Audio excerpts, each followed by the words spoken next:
Hey everyone again welcome करछि मो channel को। तो आपण मैंने तो कहानी शुणुवे आज लास्ट कहानी तो कहानी आपण मन केमती लगुच कमेंट रे कहिबे, लाइक करिवे, शेयर करंतु, सब्सक्राइब करंतु आ प्लीज कहानी की पूरा देखंतु। तो चलंतु काली रो अधा कहानी थिला सिप्रा और कौशिक कौशिक सिप्रा को गाड़ी रे हॉस्पिटल लेके जाउची। तो तापर कोन होची चलंतु जानिबा। बाइक पछरे मु बसी थाए, निस्तब्ध लगुथाए सहर। जो ईप्सित मुहूर्त को मु मो हृदय रे साइती थिली ताकू भोगुथिली। मु इच्छा होथाए रास्ता शेष होंतानी कि। मेडिकल पाखे पहुँचलु। दुर्भाग्य कि सौभाग्य जाने किंतु मो ऑक्सीजन लेवल 70 टू 95 हो सारी। छोट पिला परी कांदु थाए। मेडिकल देखी मोर भय हो जाइथिला। बंचीबी ना मरीबी, दुर्भाग्य ना सौभाग्य। मते बस शेष मुहूर्त कौशिक सहित बितेबार थिला। चाहू नथिली शेष मुहूर्त से मोटे दूर था। मु बाध्य होई कौशिक को कहली, मु मेडिकल जीविनी, मते घर को नहीं जाओ। कौन हबो कौन नहीं, जदि मेडिकल ले किछि हो जाउची घर को जाई परिबिनी। मते मेडिकल लु कुआड नेबे भी मु जाननी।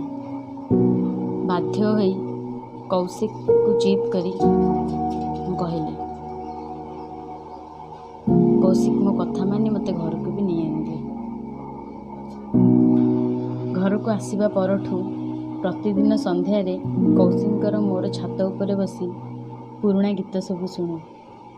18 वर्ष परे भी कौशिक मोर सबू प्रिय गीत मन रखी थे। मु स्वप्न रे सुधा भाभी नथी। सतरे ये सही कौशिक यूट्यूब रे मोर प्रिय खाद्य सब बाछी बाछी बाछी बाछी रांधिकी दौले। ये सही कौशिक कौटी थिले एते दिन जाए। जो ईश्वर का आगे रे मु विफल विवाह नहीं अभियोग करुली, से विवाह को आज धन्य मन करुली। भगवान को धन्यवाद दौली मते कौशिकर अर्धांगिनी होबार सुजोग देथिबारु। बोध हुए कौशिक भल पाइबा ही मते बंचई देला। मु धीरे धीरे सुस्थ होबाक लगुथिली। मो परिवार भी सुस्थ थिले। कोरोना मते शारीरिक दुर्बल कर देइथिला सत, किंतु मानसिक भाव में मु दृढ़ हो जाइथिली। भगवान को पूर्वर बहुत किछि मागी देइथिली। निज मरिबार भिक मागिथिली। सेथिपे मते मोर डर रहउथाय, काले मु मरि जिवि कि आ किछि हे जिवो कि। तथापि भगवान को कहथिली, भगवान मु बंचिबा को चाहे, मु बंचिबा को चाहे।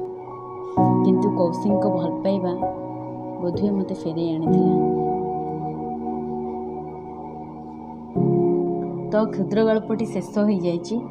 आपण माने देखिले केमती कौशिक आ सिप्रा 18 वर्ष वैवाहिक जीवन भितर भी सेमानकर भितर किछि भी ठीक चली नथिला। किंतु मृत्यु गोटे एमती जिनस जोटा कि सिप्रा पाखक आसला। किंतु कौशिक भितर जहाँ भी टिके भल पाइबा थिला सेतिके बाहर के आसीछि। सिप्रा सेटा जानी पारिछि। बोधुए सिप्रा कौशिकर भल पाइबा सिप्रा को मृत्यु मुखरू टाणी नहीं आसी। तो